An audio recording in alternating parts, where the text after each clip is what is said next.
Would you like to finally harness the power of watercolor and have a full control over bloom formation? This tutorial will teach you how to minimize or enhance cauliflower effect on demand.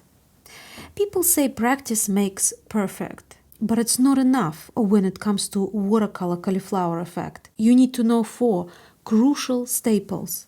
Otherwise, watercolor blooms will always feel like a game of chance. In the first part of the video, I will take you through these steps and explain how they affect the bloom formation. And in the second part, I will show you examples of how to use this knowledge in finished artworks so that you can go on and create your own amazing art. Hi, I'm Leila, a professional artist. Welcome to my studio. And my studio helper is right here on the table, ready to step into the wet paint at any moment. Remember to subscribe so that you can bookmark this channel and come back here anytime you want to. And also share this video, share it with anyone who you think would benefit from it. So maybe someone's starting and getting into watercolor and wants to learn how to control it, or maybe how to create specific results with it. Share it away, because the more creative energy we put out there, the more of it will come back to us. To demonstrate everything in this video, I will be using Paul Rubens Watercolor set, 36 colors, and a Lightwish brush set. Both of these materials were sent to me by the brand. They did not sponsor this video in any way, so I will be giving you my honest opinion. I will also leave the links in the description box for you to check out. Again, these links are non-affiliate, which means I'm not earning anything if you purchase through those links. So these brushes come in this beautiful velvet pouch. 4 quill brushes, size 6, size 4, size 2, and size 1. I will give you my full review at the end after having a go with these. They're packed in these tubes. These are squirrel bristle brushes, a little bit softer to the student grade brushes that I've tested out a few videos back. It's about the preference. You can always find people that prefer one or the other. So it'll be very interesting to test these out. Another exciting thing, let's unbox this paint. It's a metal box with 2 palette spaces. It comes with the testing mat. And if you look closely on the angle, it actually has glitter. At first I thought maybe someone spilled glitter, but I think it's actually the paper itself that's glistening. You have even more wells here, although to be honest, I think these 2 are definitely more than enough. Perhaps if you don't like cleaning your palette, maybe then you would need extra space, but this is definitely more than enough. Now the interesting thing, you see here on the box, it says 36 colors. It's actually 39 colors, so 3 extras. I am going to try and work out what's going on. As I said, I love unboxing things because there's lots of surprises. So this is very interesting. 36 colors. Well, maybe there are doubles of colors that you're going to use up quite quickly. So what I'm going to do now is I'm going to open these up, swatch them on here, swatch them in my swatch book. I'm really curious, you guys. This is very, very mysterious. And you see, this is why I don't pre-open products before I start filming, so then you guys can take part in the excitement of working out what's going on. This way, we are doing this together, so it becomes even more exciting. There's information in Chinese and in English as well. You have the name of the color, name of the pigment. You also have color fastness marked in stars, the opacity as well. Straight away I can tell you that the colors that I'm trying are very easy to re-wet, and they seem to be quite creamy, which is quite nice in terms of feel for them. It doesn't usually mean anything else except for just the ease of use. It's the kind of a paint that you don't really need to soak up for quite a while for the colors to start giving out pigment. Now there is something so satisfying about opening these little blocks of color. It's almost like like a pack of chocolates or something. There's just something so wonderful. It's a very therapeutic process, and it usually takes hours to do this. You can do it on a very relaxing day when it's raining like it is today. It's really heavily raining outside. And it just feels very peaceful to just sit here and swatch all these lovely, lovely colors. Okay, so I have swatched everything. Certain colors are still a little bit damp, so I will give you more of an in-depth review later on when I've tried these in actual paintings. But so far, I can tell you that lots of these colors have multiple pigments in them, so they're already a mix of 2, sometimes even 3 pigments. Colors are very vibrant, very beautiful. So far, I'm really enjoying working with these, but we'll see how they behave. Okay, now I'm going to walk you through 4 steps for perfect bloom control, whether you want to maximize them or minimize them. Okay, so no matter which camp you belong to, listen closely. Step number 1 is paper. So here I have watercolor fluid paper, hot press. Now this piece is Fabriano mixed media paper, and this one is cold pressed Arches paper. Which one of these papers would give you the smoothest, in your opinion, paint application, and which one would create the strongest blooms? The main difference here is in the way the paper is prepared. Something like Arches paper has a lot of pores. You can even feel it by touching the paper. It has almost like this soft roughness to it.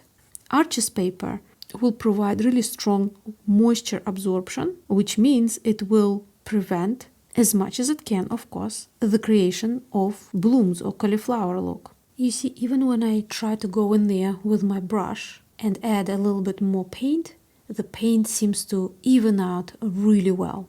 So this paper is perfect for those of you that love working with very smooth, even surfaces. Mixed media paper is usually created with strong sizing. Depending on the brand you'd be using, sometimes it is applied over the top, or sometimes it is within the paper, which means that the pores are a little bit more closed off. And so it means that the pigment will sit on the top of the surface, which means that when we add more water, it will move quite freely. And you can see how this paper responds to me going back in there and pushing the paint around. It's not evening anything out or leveling the pigment load through the damp area. It is starting to cause unevenness. So if you are going after very smooth washes, especially on a larger area, you can see how this paper will require a lot of very quick work and very precise technique. Otherwise, you will end up forming a little bit of a mess. But if you are going after extreme bloom effect, then perhaps this paper is something you need to look at. A very similar effect happens with hot press. Hot press paper is finished with a hot roller at the end of the paper making process, and so a lot of the pores are squashed. Kind of think about it like ironing a fabric. So again, this kind of paper will promote blooming. Okay, now they're almost dry. This one's still a little bit damp, but you can see how much of a difference the paper has created. I've used the same brush, the same technique of fiddling and playing with paint while it's drying, the same pigment. Everything's the same. The only difference is the paper finish. If you want to create blooms and you are working on cold press Arches paper, you will have a lot of trouble. Fabriano mixed media was second place for bloom formation. It is keeping the moisture with the pigment on top of the surface of the paper for quite a while, and so any kind of touch up or any kind of me going back with a brush, moving it around, adding more paint or more water results in these forms. So even though I didn't try to make blooms here on purpose, I was just going back in there with a brush like lots of beginners do, and then end up with blooms. And this one, it's still a little bit damp here on the bottom, but you can see how without me even trying to create a bloom, just going back in there and touching the paper like I did and these other ones as well, actually resulted in this. This is a bloom already. Maybe not perfectly formed, but it definitely is there. You can see it. For instance, if you are a beginner and you want to avoid this, then go for cold pressed papers like Arches paper. This is not even a 300 GSM. This is, I think, like 185 GSM piece, so a little bit cheaper. And you can create very smooth layers, very smooth washes. If you are after the technique that I'm going to show you, then these would be the ones for you to choose. Now, if you've been watching the videos on this channel and you've been enjoying them and you want to see more, maybe you want to get feedback on your own art, because you've been painting for a while and maybe you sort of feel a little bit stuck, or maybe you would like to have a chance and suggest next videos or anything like this, you can go over to my Patreon page and check out the tiers that are available there so that you can choose something that suits you the most. And remember, by pledging on Patreon, you are also supporting this channel so that I can keep filming more and more things here on YouTube as well. I really look forward to meeting you there. Now, next on the list of trying to control bloom formation is paint. And I know I'm testing out this new set, but in any set, you will find colors that are staining and non-staining. So the staining color is the type of a color that is milled really, really finely. And sometimes it depends also on properties of that specific pigment. It goes very quickly into the pores of the paper. And so it is less likely to form blooms versus something that's non-staining. So let's have a look. On all three papers, I will show you two different colors. For staining color, I'm going to use Intense Blue, which is, judging by the pigments in this brand, should be quite a staining color. And I'm going to use Burnt Umber as a non-staining color. Okay, so now they're almost dry, the samples, and we can see that this was a staining color. This paper is performing amazingly in terms of removing the blooms. And you can see here, even the non-staining color is still quite smooth. You can see a little bit of granulation. For those of you that don't know what granulation is, I have a video on that and how to minimize it and increase it as well. So I'll leave all of those videos that I talk about in this tutorial in the description box. I almost see no difference here between the smoothness of staining and non-staining color on Arches paper. If we look at the mixed media paper, the one that's more inclined, let's put it that way, than Arches paper to create unevenness in the paint, and we can see how the staining color, even though there are little bits and pieces forming, this color is less even than this one, just because there is a little bit more movement. You can even see little ripples through here, as the paint sort of came down, the moisture came down, and these little things formed. And now here on the hot press, again, this is still quite damp here, but you can see how it's forming a little bloom here, a little bit on the sides. If we compare the staining color, which looks really smooth here, probably the smoothest out of all the three samples. For some reason, the staining color is on hot pressed paper, whereas the non-staining color formed the most blooms and unevenness on this paper versus the other two. And you can definitely see the difference between the staining and non-staining color. Okay, so the two first points are kind of not up to you, but more up to the materials that you use. So you can choose to use Arches paper for smooth application or hot pressed paper for more of the bloom formation. And same with the pigment. You can just read on the bottle or go on the website of the brand and find out which colors are staining and which pigments are non-staining and make a choice that way. But then there are other two, and these are the ones that would probably need a little bit of tweaking from you. They are the trickiest ones. So the next 2 points are the moisture content and time. Because they are so closely interlinked, I will show them to you together. The color I'm using for this demonstration is bright purple. Now you see, these are very, very damp. So if I go in and add a little bit of moisture while this is quite damp, I am much more likely to lose my bloom and just create a little bit of a mess. Paper like, for example, cold press archers will just even it, so you might not even notice it that much. With papers like hot press and mixed media papers, you will be able to see a patch, but not necessarily a bloom, just a lighter patch, and it might not give you a desired effect.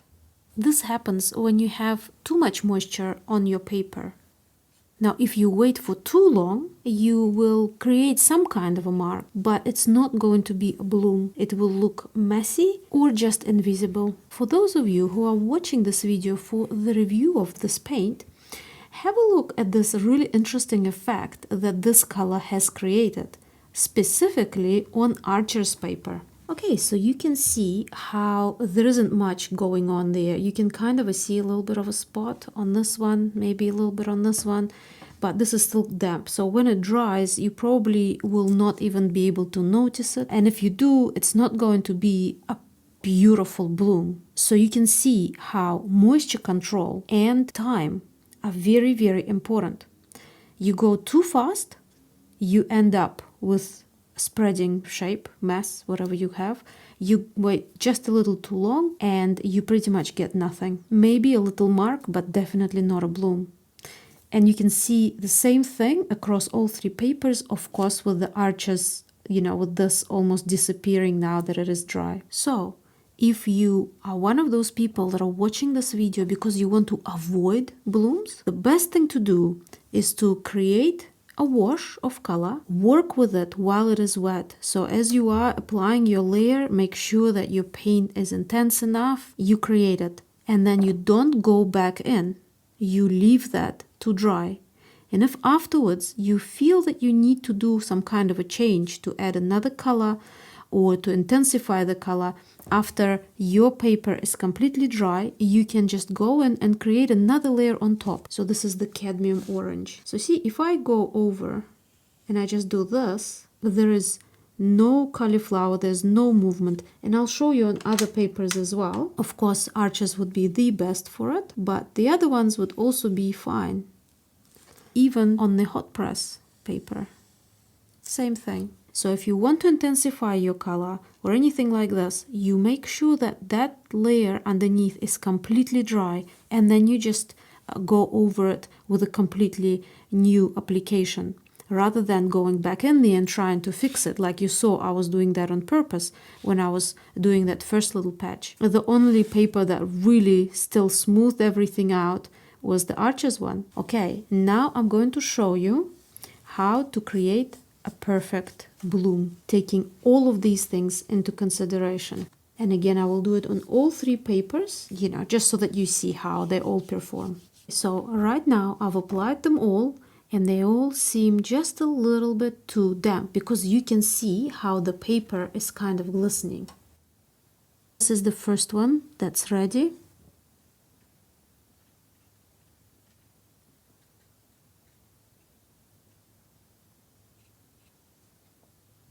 Okay, so this is still damp, but I just wanted you guys to see how different these papers behaved when there was water applied to a specific area. So you can see just how much more intricate you can go with hot press.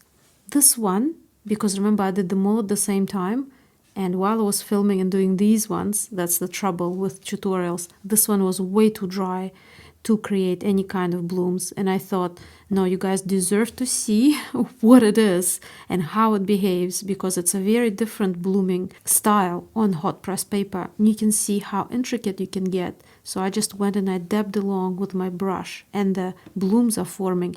And even though it's still wet, but you can already see how strong the actual lines are on the outside of the actual bloom. Here, again, we have kind of almost like less control because it spreads a little bit more. So it's a little bit harder to create intricate texture with blooming on mixed media paper. You kind of get almost trees within trees kind of formation. So that's why I love using this one. I think I showed you in one of the previous tutorials as well when I did like a landscape formation. It was on this paper. And now have a look at the Arches paper while it is still wet. The way the blooms are forming, they are very uncontrollable on this paper, but you can see how incredibly colorful it is. And this is what they look like when they are dry. So here they are. What can you take away from this? You want something quite smooth, you go for a cold press, something like the Arches paper. It's more forgiving if you have to go back in and tweak something while things are still damp. If you want to have very intricate, very detailed blooms, you can definitely go for the hot press paper. It is very responsive. And mixed media paper is something where it's a little bit harder to create the intricacy, but you can very well create beautiful blooms, especially perfect for painting trees and things. Number 2, pigments. Staining colors help with smooth paint application. Non-staining promote granulation and blooms. Moisture and time. Going too early and too wet will get shapeless forms. Going too late will not produce blooms either. If you want to avoid blooms, then wait for your first layer to dry fully and go in with a second layer in a glaze fashion. So this is your strategy for either minimizing blooms or maximizing blooms. Now I'm going to show you how you can create really cool works using blooms. Or perhaps if you did not intend to have a bloom and it still happened, maybe you can use this to turn your work around as well. Okay, so the first little example I'm going to show you is going to be on hot press paper. Now you see how these are beading? That's because it's a new palette. To stop that from happening, just take any kind of soap and wash this really, really well with soap. And then this beading will really minimize. I'm mixing a lamp black and a little bit of a Van Dyke brown. The trick here is to have an even layer of moisture on the whole piece of paper, as much as you can, of course.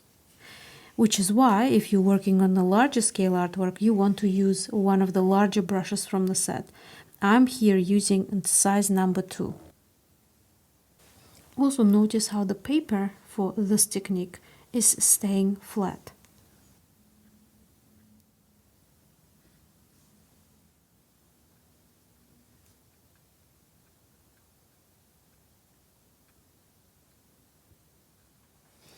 So can you guess what I'm trying to create here?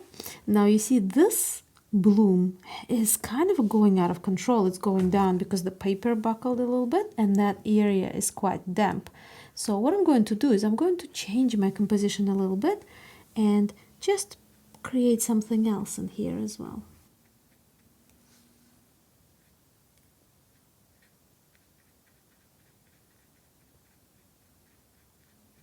You can't control it too much, but you can't control it to a degree. So here I'm just reabsorbing a little bit with a brush for even a lighter color. Now I'm just going to grab a little bit more of Van Dyke brown, and while this is still damp, apply a little bit of extra color. So that's Van Dyke brown and then a little bit of black.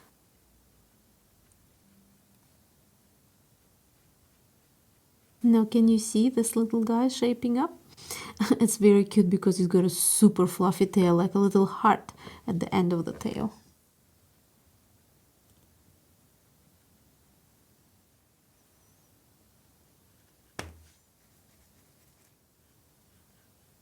You can create blooms inside blooms as well, with water or just using a different color.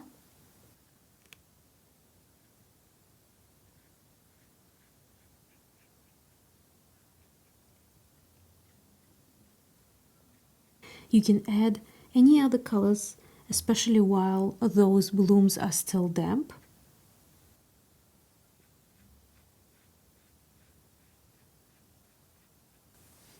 And you can see how even though this is all still very damp and I haven't gone through and done any full details, you can see just how cute of the characters that formed here, and this was pretty much all by chance. So you saw how the water created the fur patterns, the fluffiness, and even you know, some things did not go how you would probably paint it if you were to use your brush and actually apply paint on properly. But how much fun and how much beauty these little guys have created. So now I'm gonna need to wait for all of this to dry so that I can go in and add really fine details.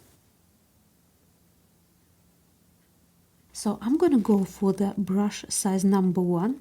These brushes, all of them, even the large ones, have perfect tips. It just depends on how much water you really want to have in there. First of all, let's look at the shapes. And yes, they are all kind of a little bit irregular. Some turned out to be a bit darker, some light and bright and so on. But this little cat has a really funny face.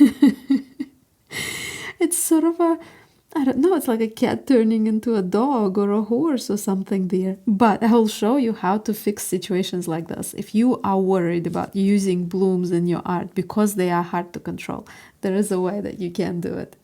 Here, very simply, we can just put in another little cat that's black, for example, and just cover this.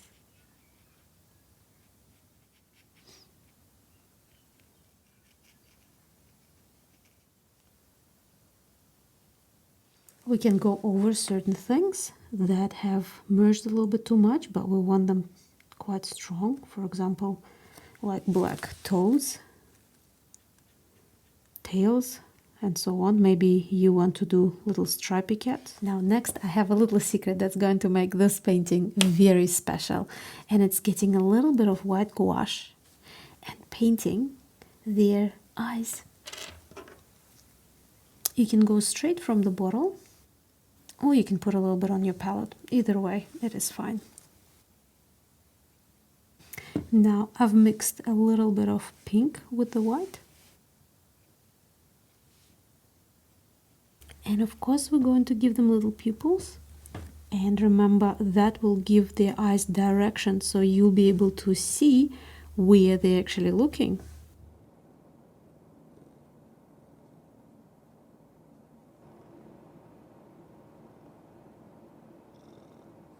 Now I'm going to use this kind of a rough brush.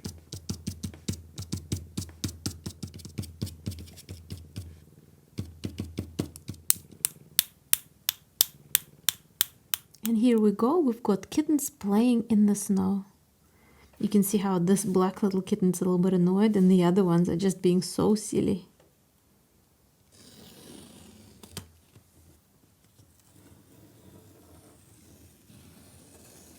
So here we go. Here's a cute little artwork that was made pretty much the whole composition with the use of the blooms. And you can see how sometimes there are some accidents that happen. Like I wasn't planning of doing that kitten, but there was just a big bloom that went that way. And then even that black cat was a part of, remember, that elongated face. So you can always work around things, and you can always come up with cool things and add things and let it be almost like a relationship between you and the watercolor. Not that you're constantly telling it what to do, but that you direct it, and then it gives you that feedback, and then you take that feedback and make something else with it. So any kind of furry, fluffy animals, like imagine doing something with little birds or like little chickens maybe, or something like that, that can work really, really well, making tiny little squirrels and so on. Okay, now let's have a look at how this blooming technique can help you when working with plants and other things you can find in nature. For this one, I'm using mixed media paper from the Fabriano pad.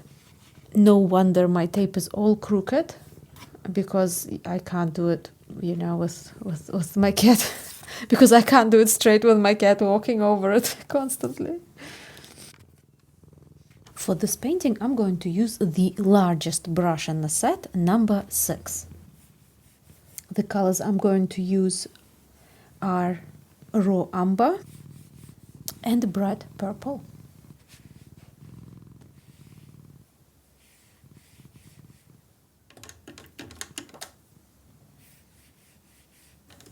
Deep purple just on the bottom there.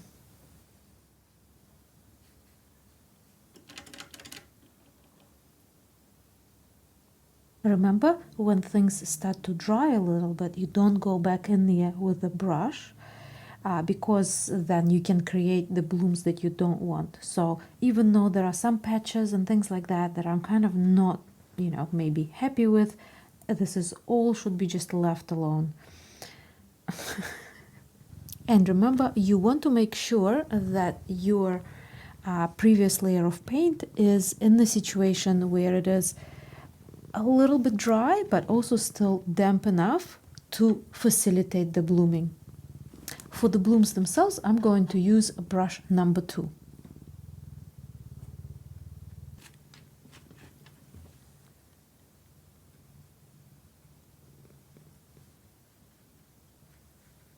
Now to make them a little bit lighter, I'm going to dry my brush and reabsorb some of the moisture from the inside. So here's a different variation that you can have a look at. For this technique, I would suggest to use the brush rather than going in there with a tissue. Okay, so this is almost dry, not all the ways. There's still some damp areas, but I can probably start already working on the background. So now on my brush, I have a mix of raw amber and bright purple. So I'm starting from here and going upwards. These would be the little bits and pieces on the back.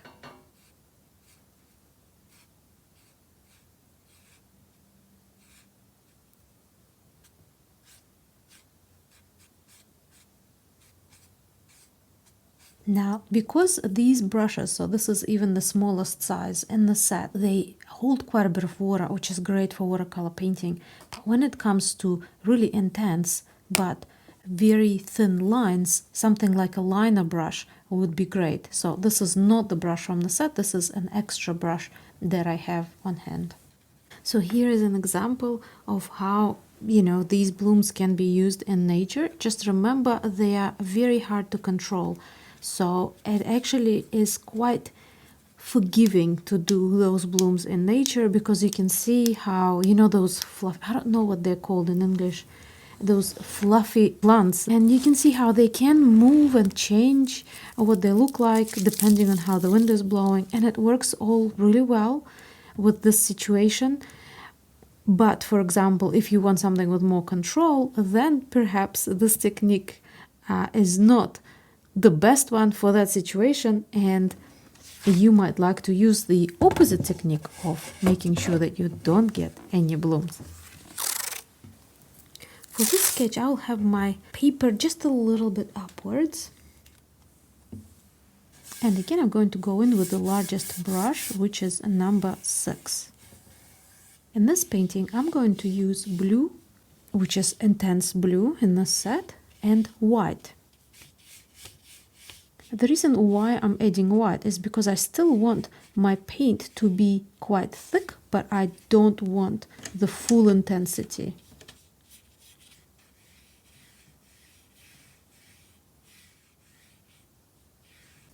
Now the top is a little bit more dry and this is a little bit more damp. So what I'm going to do is I'm going to start applying this from the top. So this is just water. And as it pours down, it sort of, forms its own deformed kind of shapes. Those of you who are into abstract art, this is probably, this is already beautiful enough. Maybe it's just the color, I don't know, but it just looks pretty cool, even just like that on its own. Now I'm going to leave all of this to a little bit set, just a little bit, because there's too much water here. It's too liquid right now. Don't rush this process. Just look at how beautiful all of these little things that are appearing. You can leave them in, you can remove them, up to you, but don't rush and add the water now. Just let the paint do its thing for a little bit. Okay, now it's a little bit getting a little bit dry, especially in these areas. So we can, it's still damp, but it's not, no, the water is not pooling around these areas. So we can add a little bit more.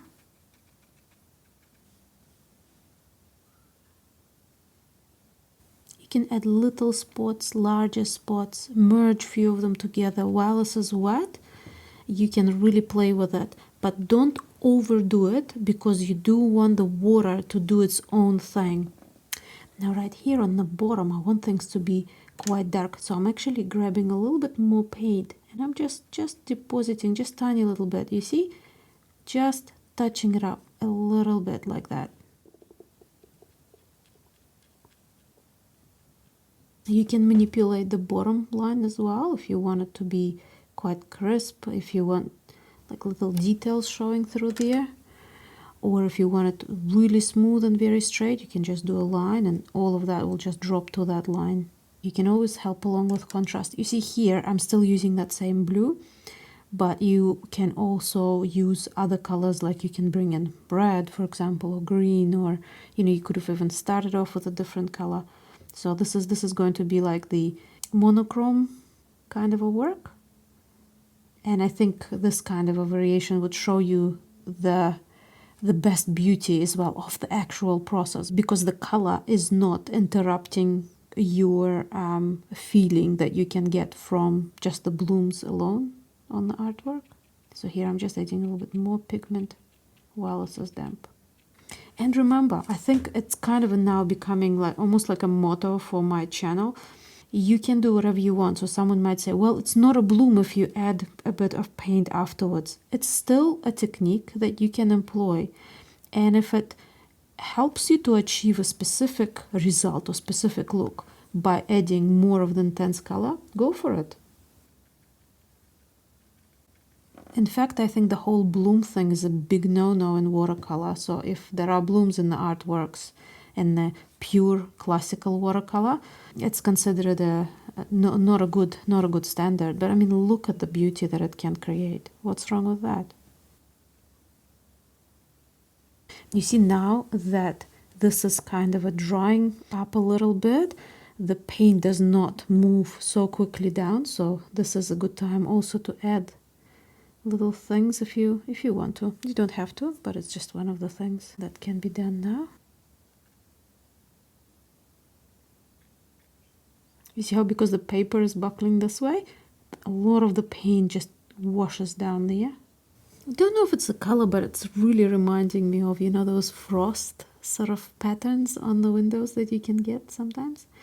Okay, so now I've got, same color on my brush, and I'm just going to add, well, this is still damp, other little bits and pieces to create a little bit more contrast or a little bit more definition here and there.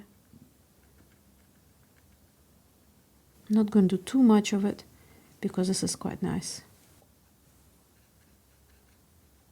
Because this is sort of drying up a little bit now, I just want to show you that you can do blooms inside the blooms. So here we can add a little bit of water and form other bloom areas like this.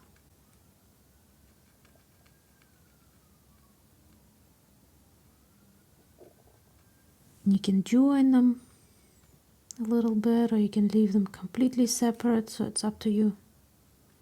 But you can really work, and layer your blooms up quite a bit if that's what you want to achieve. So I'll just do a couple just to show you guys. This work doesn't really need it, but I'm doing a demonstration here. And just like before, you can make them large, you can make them small, you can have a lot of water or just a little bit of water. You really, the world is your oyster in this situation. You can do whatever you want and create the look that you would like to. See, it's a little bit too wet here because the paper sort of folded over that way. So it kind of merges into it rather than forming a bloom. I would really like to do a few little blooms on this tree, the one that I did a bit darker, but it's just way too wet at the moment. So again, I'm going to leave that to dry and come back soon to show you guys. Just a little quick note while I'm watching this painting dry. This color, the intense blue, when I'm applying it and it's still damp, it almost looks turquoisey, if you know what I mean, you know, like the bright sort of intense turquoise. But when it dries, it's moving more towards like a cobalty or maybe sort of ultramarine. It's not ultramarine, and of course it's not turquoise either, but it's just that shift of color that I see from wet to dry. So I thought I'd mention it just in case some of you are watching for the purpose of the review of the Paul Rubens paint set. Okay, so I'm just going to add a little bit, like tiny little bit of water. I don't want too much because I don't want it to go really, really light. But I do want a little bit of texture here. And remember, we can always add darker colors as well. But we can always go in once this dries and add a little bit more of the shadows. Kind of almost like painting around those blooms. You don't want to go inside the blooms themselves, but around is fine. Okay, now it's time to add more details. You know, the edge, for example, so we can add more of the organic kind of leaves and branches. And here we have almost like this separate tree that's formed on its own. Here, just the one that's standing just a little bit closer to us, so we can bring that out a little bit too.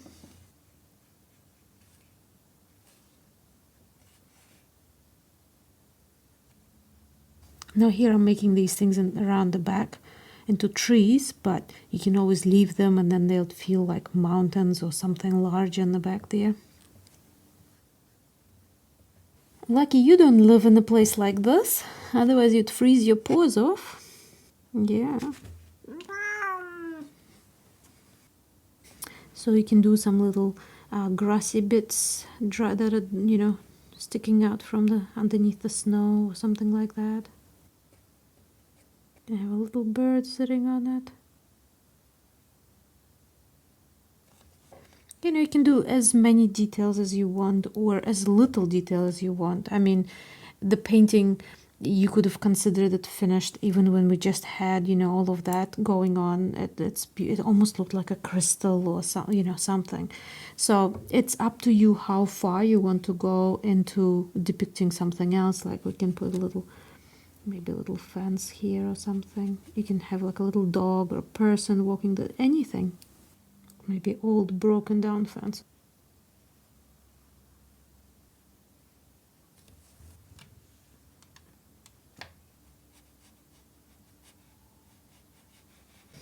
And just for the sake of it, shall we add a little cat here trying to hunt the bird? I don't know, maybe it's just Portia sitting there and inspiring me to do cats all day long.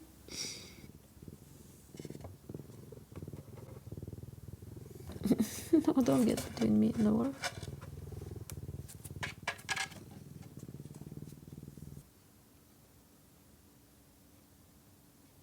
We can't see the cat's legs because they're in the snow, but we can see just a little bit of them.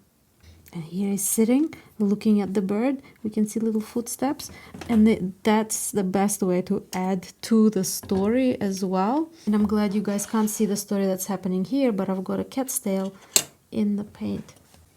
Okay, I just have to do it. Here's another cat coming out from the picture plane that's walking on the fence. And they'll be all fluffed up this time of year. Okay, so here we go. Here is the finished little, I don't know what it is. It's not really an artwork, but it's just a little cute sort of a demonstration picture.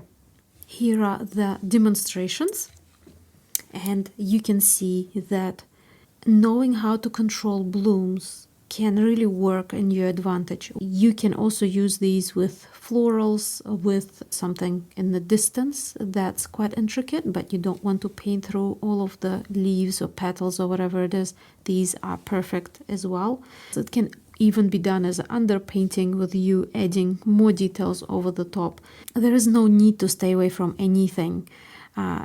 entirely in watercolor. You can choose to do something or not to do something in a specific piece, but there's no need to be really scared or panic when things like that happen. Okay, now let's look at the paint after I've been using it. I really like this paint, and you saw that I did not have sort of a need for a color. I didn't feel like, oh, I need to, look at a different set for another color, because, 36 colors is quite a bit.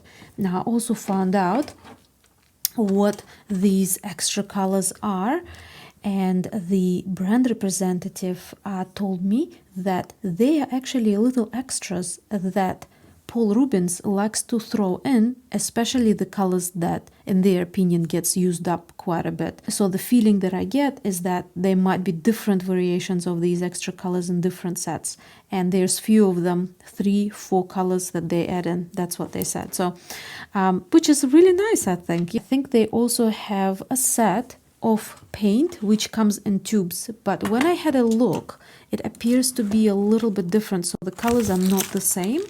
You can find some similarities. So this is the Paul Rubens tube color that I've tested out. They also have student grade set as well with tubes, so there's lots of different things, but you'd have to look on their website. So who would benefit from this? For example, if you have very low quality watercolor paint, then perhaps you might like to upgrade, because this is, even though this is a professional level, but this is like an entry professional level, in my opinion, or really good quality student grade.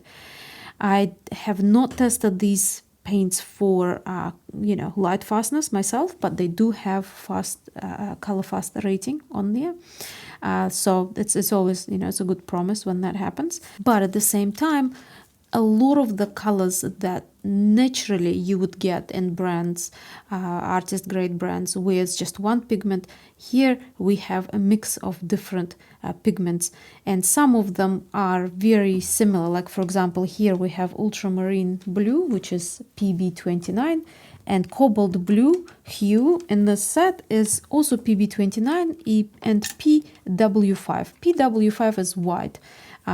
So here we do have PW4 as Chinese white. So really, you can kind of just mix this and this color together. You don't really need it. But, as I said before, sometimes it is good to have extra colors, just because it means you will, it'll take you longer to run out of, say blue, for instance. Yeah, and a lot of the colors are made from mixed up pigment. Just from me looking at this, there are about 20 colors out of 36 that are mixed pigments. So up to you. Some people very specific about only using one pigment color. Some people are fine with mixed colors as long as they love the color. It's up to you. Overall, the mixes were really good. So even though there are pre-mixed pigments in there, when I mix them with other colors, you do get expected results. You don't get anything crazy. So that's always a good thing as well. Lots of hues, like you see cadmium red hue, so-and-so hue, this and this hue. And so sometimes brands, either because the original pigment is very expensive, or it's not available anymore, or it is somewhat toxic, they sometimes like to avoid the toxic pigments straight away, because perhaps they don't want to cut out, say, kids using it and adults using it, and open them up to a wider variety of artists. You can see that there would be a pre-mixed color that would resemble cadmium, so a color that's very similar, but would actually be made from different pigments rather than the traditional cadmium. And it can go with lots of other colors. Sometimes some colors, they are not necessarily toxic, but they might not be very color fast. So they are beautiful, but they would fade very quickly. So this is another reason why some brands might like to make a hue. So rather than using that specific pigment, they'll kind of take one pigment, add a little bit of another pigment, and it looks similar. It's not going to be the same, but it looks similar. But at least it will, keep your work in bright, strong colors for longer. So lots of different reasons why brands might do this. And again, it doesn't mean that hue is a worse quality. not at all. Worst quality is usually when you have dyes and natural pigments, sometimes, like derivative from plants and things like that. They're very non-stable, and usually that means trouble in the long run. I quite like the box that these came in as well, and really nice, lots of mixing space. Although you do need to clean this off with some soap, like a dishwashing maybe liquid or something like this, because they do seem to bead quite a bit on here. Another cool thing is that you can fit a brush in here. So if you're one of those people that likes to take it with you when you go somewhere, this always handy. There's this little thing at the back, so you can hold it on your finger, on your thumb when you are painting. Those little things are always handy because it's a little extra that can make things very comfortable for someone. I don't usually hold my paint like this when I paint, but for those of you that do, this is perfect. Now the brushes, I loved using these brushes. They are squirrel. There's 4 brushes, number 1, number 2, number 4, and number 6. So number 6 is quite a large brush, so you can probably get away easily using it on larger artworks. I tried using it on the smaller ones as well, just for the demonstration purposes, but it is a little too big for tiny little sort of A5 sized things. But if you are one of those people that thinks that you might venture out for into larger sketches, definitely this set, because it has very, very convenient, very useful sizes. Now these brushes hold quite a bit of water. There was a little bit of shedding, but with natural brushes you usually get that in the beginning, and if it just happens in the beginning, that's fine. It's just the ones that maybe during manufacturing did not fall into place properly, or maybe broke off, or maybe was sort of stuck sideways or something like that. So that's fine. The main thing is that when you're painting, they don't just keep shedding more and more and more. That's what happens when the brushes are not done well. You will actually see more shedding as you keep painting. Now with these ones, they shedded just a little bit in the beginning and then they stopped. So there was no more shedding once I just kept working, which is always a good sign. They are very, very versatile as well. So this is size 2, so this is not the smallest, but you can get a very thin line. You can press, get a thick line. You can, it has quite a bit of movement in it as well. And they seem to be a little bit softer than the artificial brushes that I've reviewed previously, which means that if you dry it really well, it can actually hold the shape like that quite strongly, whereas the other ones still bounce back. Now these ones are softer. So for those of you that like this sort of any kind of art like this, working sideways, then perhaps this is something that you want to look into. They are mop brushes, so they are not like your traditional decorative art brushes that are round. For that, I think you would be better off using a round brush. These are just watercolor brushes, but they are really versatile considering all of that. And they hold a lot of water. So if I take this and I do this, see, like the water just comes out. Like a pool of water that's going around, you see, and that's just doing this. So there's a lot of it, and this is also size 2. So if you want brush to dampen paper that's quite dry or anything like this, this would be great, because there's just so much in there, and that's after I've squeezed all of that out as well. It can be interesting for petal formation. Like for example, I'll just show you this technique, where you put a little bit of water.